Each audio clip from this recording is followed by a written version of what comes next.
ইতিহাসকে আমরা দেখেছি, ইতিহাসের প্রত্যেকটি ঘটনা যিনি রচনা করেন তিনি তার মতো করেই ব্যাখ্যা করার চেষ্টা করেন,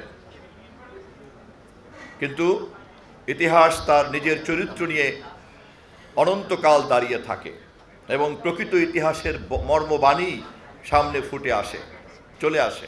অতএব স্বাধীন বাংলাদেশ যতদিন থাকবে ততদিন বাংলাদেশের মানুষের গণতান্ত্রিক চেতনা থাকবে, মানবিক মূল্যবোধের দাবি থাকবে এবং একটি সামাজিক ন্যায় বিচারের দাবি থাকবে। স্বাধীনতা যুদ্ধের কৃতিত্বের দাবি করে যারাই স্বাধীন বাংলাদেশে গণতন্ত্রের নামকে কবর দিয়ে একদলীয় শাসন কায়েম করতে গিয়েছেন, মানবিক মূল্যবোধকে বিসর্জন দিয়েছেন, সামাজিক ন্যায় বিচারকে ভূলিসাৎ করেছেন, আমরা দেখেছি ইতিহাসে তাদের কি পরিণতি হয়েছে। সে কারণেই একথা আর বলার অপেক্ষা রাখে না।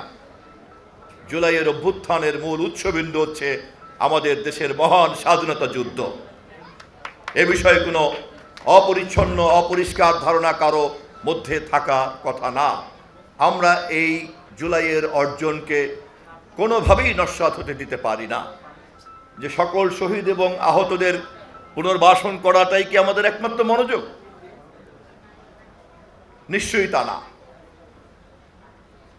আবার একই সঙ্গে কথা খুব পরিষ্কার এবং সত্য, এই চেতনা যদি এতটাই বেগবান হয়ে থাকে তাহলে এই চেতনা যারা উৎসারিত করেছেন জীবন দিয়ে, প্রাণ দিয়ে, তাদের জন্য সমাজ রাষ্ট্র কোনো দায়িত্ব কেন পালন করবে না?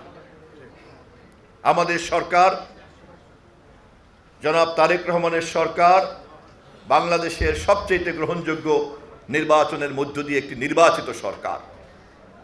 দেশে 13টি জাতীয় সংসদ নির্বাচন হয়েছে, তার মধ্যে সবচেয়ে গ্রহণযোগ্য বিতর্কহীন নির্বাচন হচ্ছে যেই নির্বাচনের মধ্য দিয়ে জনাব তারেক রহমান বাংলাদেশের রাষ্ট্র ক্ষমতার দায়িত্ব নিয়েছেন জনগণের ভোটে, জনগণের ম্যান্ডেটে।